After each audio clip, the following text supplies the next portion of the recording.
Welcome everyone, welcome back to the Mystery Faster. And well, last time I spoke to you, I was just finishing my 7-day water fast. And well, it's been probably a good 2 or 3 weeks since then. Well, about 2 weeks. It's now the 24th of January. And yeah, I'm recording this after a good sort of 14 days or so after the fast, just to give you an update really. Things are going well. I mean, I've stayed on my intermittent fasting plan, which I went on to after I finished the fast, and I've been pretty much doing that without any problem. I mean, during the fast I was completely just on water. So there was a bit of a kind of, transition before I could kind of get back to getting used to having other things, a little bit of kind of cordial and things like that, in sort of sugar-free stuff, just to sort of change it up a bit really, because you get pretty sick and tired of water after 7 days. But I still drink water regularly with my meals and things like that. So, I mean, overall health, I feel really, really good. I mean, I think some of the benefits have started to really kick in a week or two later. Just things like improved sleep, obviously general improvements like my skin's really much better, and I'm feeling kind of a lot more energetic, even though I'm not anywhere near eating as much as I was, or drinking any sort of like bad stuff, sugary drinks or anything like that. I'm just generally getting enough energy just from my food that I've gone on to. So we'll come on to that, what I'm eating, a little bit later in the video. But yeah, I mean, some of the things that have happened since the end of the fast, I just started trying to kind of get out a little bit more. And I didn't really want to go out too much when I was fasting. I kind of felt like I just was wanting to play it safe a little bit, because you can sometimes feel a bit kind of low, not low energy, but just a bit like you kind of, I don't know, you'd rather just be not walking, crossing a road or something like that, just in case your blood sugar drops or something, or you haven't quite got enough electrolytes. It's just playing it safe really. But basically, since I've gone back onto kind of like intermittent fasting, I like to go out and obviously get a little bit more exercise than I was doing, because I felt like my legs needed a little bit of toning a bit after I'd been sort of not going out much. I started to get kind of muscle aching, and it was like, oh well, it's just because I haven't moved that much in the last week when I was fasting. So yeah, obviously the fresh air is doing me good, and things are kind of busy and bustly out there. It's getting back to normal now, coming towards the end of the first month of the year. So yeah, I mean, overall I've been kind of like just sort of getting back to normal life really. But yeah, I've decided to do what's called intermittent fasting. So when I came off the full 7-day fast, I sort of made a decision that I wasn't going to kind of just go back onto the carbs and the way I was eating before. I was like, well, I want to kind of use this as a sort of stepping stone. I've done a big fast here. It's done me a lot of sort of big stuff, big hammer stuff, like the cellular repair that we talked about, and the autophagy, and all those things are like kind of really waking your body up after probably a good 6 months, maybe even a year of not looking after yourself very much, which I wasn't doing. I was going out drinking regularly.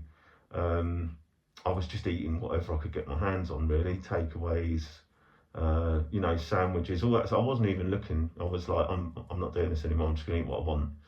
And obviously, that takes a toll. I mean, it only took about a year from when I was having a really, really good, conscious diet, where I was reading everything and making sure I knew what was going into my body. It only took a year for me to just get really out of whack, to feel like I put on, loads of weight. I was kind of fit, not just the weight, but I felt, sort of like not as agile, sleep was all over the place, skin was bad, and like in a year that can happen. So yeah, it takes a while to do all the damage, and it's going to take a while to fix it. So that's how it goes basically. But when I finished the 7-day water fast, I decided, okay, the first thing I'm going to do is kind of make sure that I'm going to continue some of the healthy options around what I'm actually, the food I'm eating and preparing at home.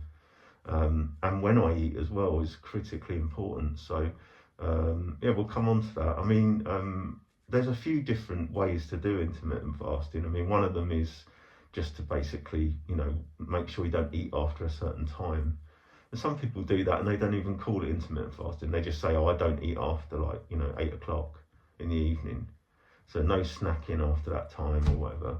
And they go to bed and they get, however many hours sleep they get. And that's the kind of fasting period, right? Of just not eating and letting the digestion finish. And in the morning, sometimes they wake up and they might say, well, I'm not going to have any breakfast, I'm going to skip breakfast. Or like traditional time, we all have breakfast like first thing in the morning, right? And so they might go till maybe like 11 o'clock or even lunchtime. And for a lot of people, that is intermittent fasting. It's just that it's become a kind of, there's people have attached a name to it now, and then within that sort of category, there's different amounts of time that you don't eat and different times that you do eat, like eating windows, they call them. But really, the bottom line is it's just about saying how much time do I wait before my last meal and my the first meal the next day, basically, because you really need an overnight period to really push you into that kind of length of time where your body starts to work on other things.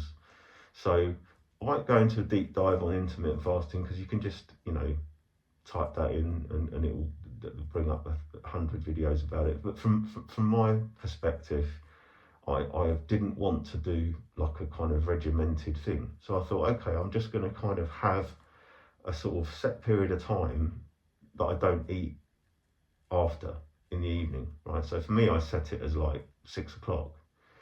But what I found useful is to vary that. So I mean, sometimes I don't tend to vary it later. I vary it earlier. So like, sometimes I might have a meal that I feel really full after it,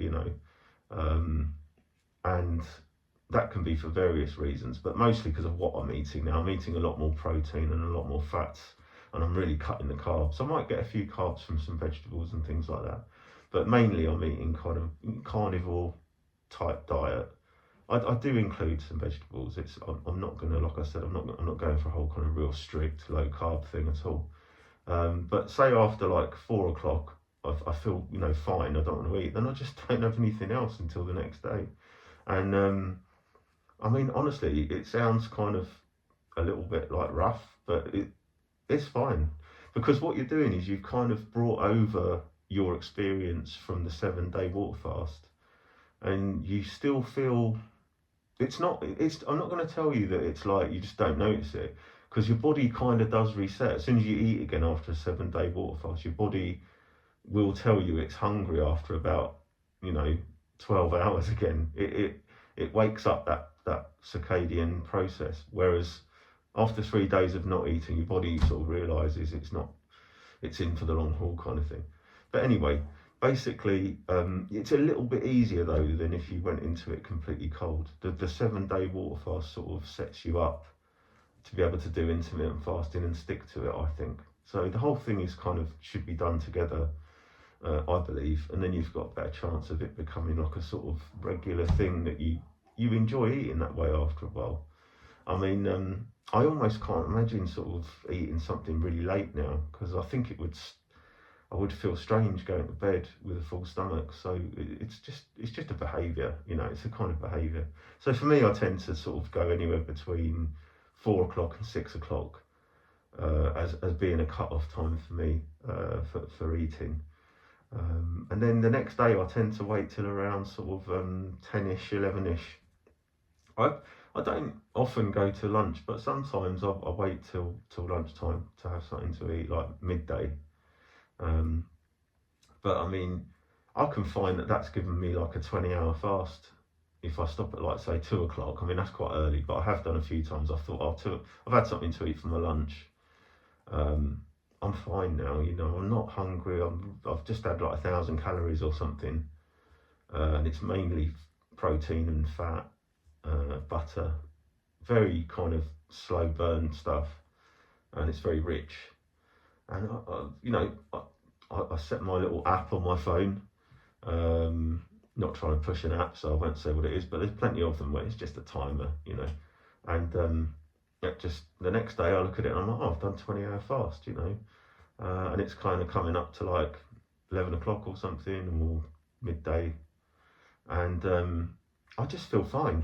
I mean, honestly, it's even easier than the water fast, I'd say. You know, you're kind of like, you're just extending that normal rhythm. And after about 7 days or so of doing intermittent fasting, you're into it. You know, it's become a habit, and that's just how you eat. And I tell you what, you won't believe like how much food you've got in the fridge, because you've only got so much you can eat, especially if you're observing a bit of a calorie expenditure, which I'll get onto in a minute. Because I know it's not about calories, but also it does kind of matter that you sort of watch the amount that's going in as a total.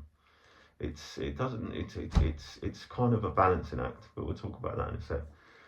But you'll find that there's only sort of really so much food you can eat given these parameters, and so before you know it, you're like, oh, I haven't been shopping for 2 weeks. So, you know, hopefully you've got a freezer so you're not chucking stuff out, but you really will be so much more efficient with the food you're using, and therefore you can choose to maybe buy some better stuff. You know, instead of having loads and loads of stuff to get you through the next few weeks, you know, you can maybe buy something that's really good, you know, some really kind of decent quality fish or meat, and just put some of it in the freezer, and you know, you're just operating in a much more efficient way. And I know it sounds boring, but no, you're enjoying the food as well. The food's better quality. When you do eat, you're like, oh, this is great.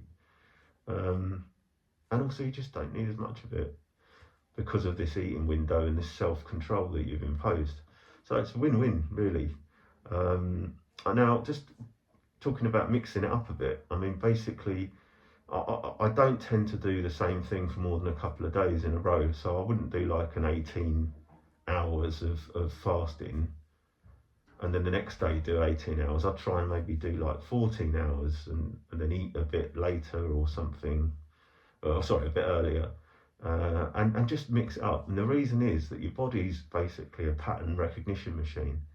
And if you show your metabolism that something has changed in a very, very regular, predictable way, it will start predicting it, and it will change the metabolic processes so that they kind of take account of those changes. So you've got to be aware of this. Like, there's a sort of certain amount of cat and mouse game with your own metabolism. If you really want to get the most out of it, you have to kind of keep your body guessing a little bit, only within a small, you know, kind of tolerance.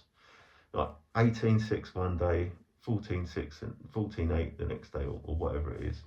You know, just vary it up, just change it up. Maybe do a 24-hour fast like every week. And that way your body is like, oh, the environment's changing, things are changing, I've got to respond. You know, don't give your body 3, 4, 5 days in a row of exactly the same conditions, because it will set you up for that. It will start to lower your metabolism rate to match the calorie deficit you're bringing in. But anyway, so you know, bottom line, do intermittent fasting, mix it up a bit. Make sure that over the week you've done at least 2 or 3 different kind of schedules, right? The next thing I did was I looked at sort of meal plans. So I wanted to plan ahead. I was like, look, I don't want to just be going, oh, what can I eat in this fridge full of stuff that's got stuff in it that also is not going to help me, right? Like stuff that's full of carbs, loads of bread, 4 pack of beer.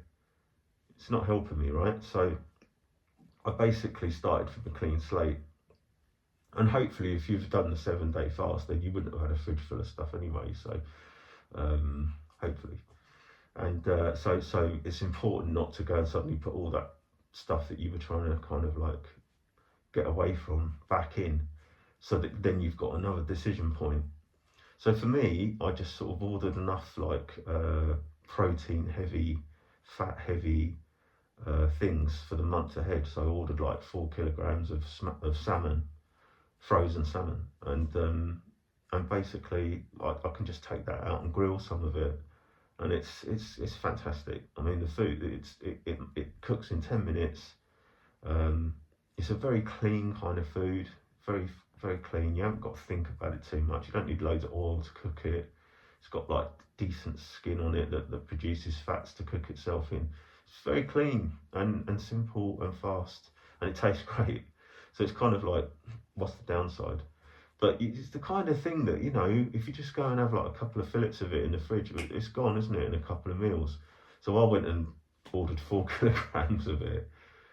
And what I'm saying is, you know, if you've got to think about it and then go, oh, I've got to go to like supermarket and get some fish, and probably not going to do it, are you? You know, you're hungry, you want something to eat. So having it there ahead of time, it just makes this whole process a lot easier, and you can make really good decisions. So plan ahead your meals, and try to include a few things that are like, you know, not really obvious. You know, like, I mean, I had a few olives the other day. They're quite low, you know, they're low in sugar, hardly any sugar in them, I think, and it's got like, you know, basically most of the nutritional stuff on it is fine, you know, and I'm not trying to follow something where there's 0 carbs. I'm not doing that. So if there's a few grams of carbohydrates, that's fine by me, as long as it's not, you know, kind of coming in some kind of sugary thing. So olives, I love olives, not for everyone, but for me, that on the side, it just gives a little bit of a kind of a bitterness and a kind of brininess that complements, you know, things like eggs and meat. You know, the richness of those things is great. Don't get me wrong, and it can really make you feel full. You know, like sort of butter, eggs, all these things that are full of protein and fat. But I think if you have a little bit of something like olives or something just to offset, just to cut through with a bit of sharpness, because otherwise it can end up being a little bit, what's the word? You know, when you've eaten too much kind of stuff that's a bit sickly or whatever. It's not sickly, but you know, it's like kind of rich food, right? You need something just to kind of cut through that. Olives are great. Lemon juice on the fish, something sharp to cut through. But other than that, it's just down to you really, just to have a low carb kind of, you know, meal plan basically. But coming back to what I spoke about earlier about, you know, I was looking at I was not only looking at what the amount of food I was going to eat and the type of food and when, but also you've got to have an idea of what your metabolic rate is and how much you can cut from it safely. And so I found there was something called the BMR, which is the basal metabolic rate, and that's something which is just an estimate. You know, you can find the calculators online. You can put in your height, your weight, your age. You know, I think some of them ask for ethnicity, but maybe, you know, where you're from in the world matters or something. I don't know, but basically it'll give you an idea of a rough guide of what your body, depending on your activity level. If you're completely sedentary, it's, you know, the lowest score. And then if you do a little bit of light walking, and it goes up to like if you're a heavy exerciser. But say you're sedentary, I think I'd put in sedentary because I was very light exercise, but not enough. You know, mostly kind of like office, sat in a chair looking at a monitor kind of work. So for me, my basal metabolic rate was about 1,700 calories a day, and that the BMR, the basal metabolic rate, is simply how much your body is going to use just to keep the lights on and move around in the day, and you know, the kind of things that like a sedentary person would do, getting up, going to the bathroom, coming back, sitting down, standing up for a certain amount of time, eating, the amount of energy that digesting the food will take, the amount of energy it takes to run your brain, etc., etc. Just keeping the lights on, right? Not like anything else.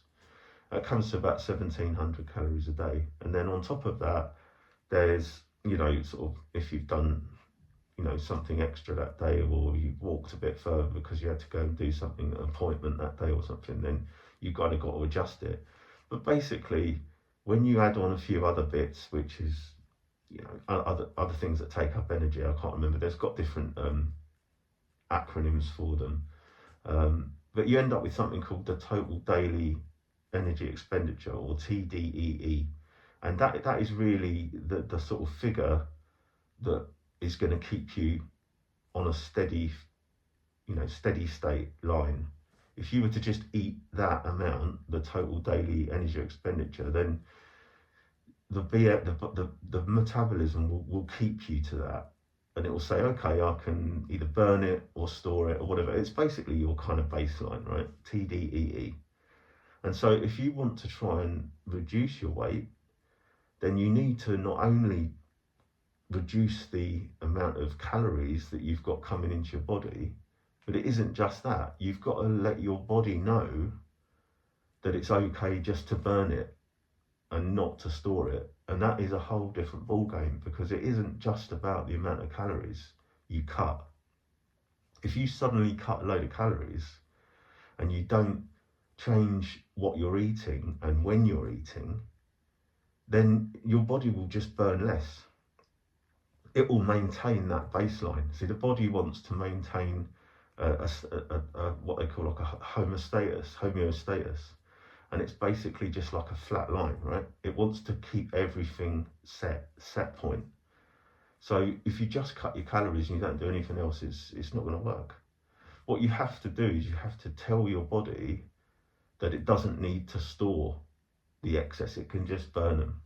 And the way you do that is you have to eat low carbohydrate, means less insulin is released to bring the blood sugar down, because carbohydrates spike your blood sugar and blood glucose level, and then the insulin response gets out of whack, basically, because if you do that, like we all do over Western diet, people just eating carbs all over the place, and after like a certain amount of time, the insulin response is so out of whack that the body is just basically not using what it's got, it's just storing it, because the cells won't accept it, and the cells won't accept any more sugar, right? And so the insulin comes out and says, just store it. And it makes perfect sense, because I don't know about you, but lots of people think, well, why is everyone sort of just can eat what they want and I can't eat what I want? And it's because you basically haven't got the same kind of metabolism than they have, and a lot of what you're eating is being immediately stored. So just be that as it may, the only thing you need to worry about is just, I've got to make sure that my blood sugar isn't spiking all over the place. And so the way you do that is simply to eat more protein and more fats and things that don't spike blood sugar, basically. If it doesn't spike blood sugar, then it's fine. And you just need to kind of do a bit of research as to what those foods are. But generally, they don't have a lot of sugar in them. They don't have a lot of carbohydrates in them. So if you stick to a kind of low carb, there's variations. There's carnivore, keto. They're all very similar. And there even used to be one called the Atkins diet. I think it was just a variation on like ketogenic diet. But yeah, just make sure that you also get a little bit of fibre as well. I've just used some chia seeds that I sprinkled chia. They're just like very fine seeds, almost like black pepper. And I just put that over my fish if I've cooked the fish. And that gives me a bit of soluble fibre, which is excellent. It means you're not kind of just, your digestive tract has got some sort of fibre to work with. So yeah, that's basically what I've been doing. I left the best bit till the end. I'm still on dry January, so Believe it or not, I haven't had a drink since New Year's Eve. I didn't even have a drink then. So I don't know when the last time before New Year's Eve was that I had a drink, but I started the fast on the 31st of December, and here we are, 24th of January, and still dry. So yeah, I think, doing the fasting and doing the intermittent fasting, it really kind of gets you tuned into your health, and so it's kind of the best time in a way to bolt on, something like that. Because honestly, if you'd have asked me like 6 months ago, could you go a month without having a beer or something, I would have been shaking my head. I would have thought, oh, it just sounds impossible. But you can definitely do it, and you can just pause, put the alcohol on pause for a month. Do your liver so much good, and your liver is a big part of processing all the toxins and everything else. So it all feeds in together. I'm not saying you have to do dry January. The fasting is really important. You'll get so many health benefits from that, and just sort of little changes to your daily routine, really. So all in all, it's going well. I'm going to try and push through till the end of the month, obviously with the dry January. But I think I might allow myself a glass of wine after that, and with my steak. So anyway, if you've got to the end of the video, then thanks very much. I hope it was interesting, and I plan to do some more. Maybe not as frequently. I mean, it's been a couple of weeks since my last one, so maybe every few weeks I'll kind of do an update as to how I'm feeling, whether I'm going to make any changes going forward. But for now, it's just literally, this is trying to nail down this new routine, and make it sustainable, because ultimately that's the only way that these things make a big impact, is if you start to really enjoy it. I mean, I'm not going to do something more than a month if I'm like, seeing it as a massive uphill struggle. But if I look in the fridge and think, oh, I fancy that, and it happens to be the good stuff, the low carb fish and really healthy vegetables and things like that, if I'm really enjoying that food, then I'm gonna keep doing it. So yeah, thanks so much for tuning in, and I'll see you on the next one.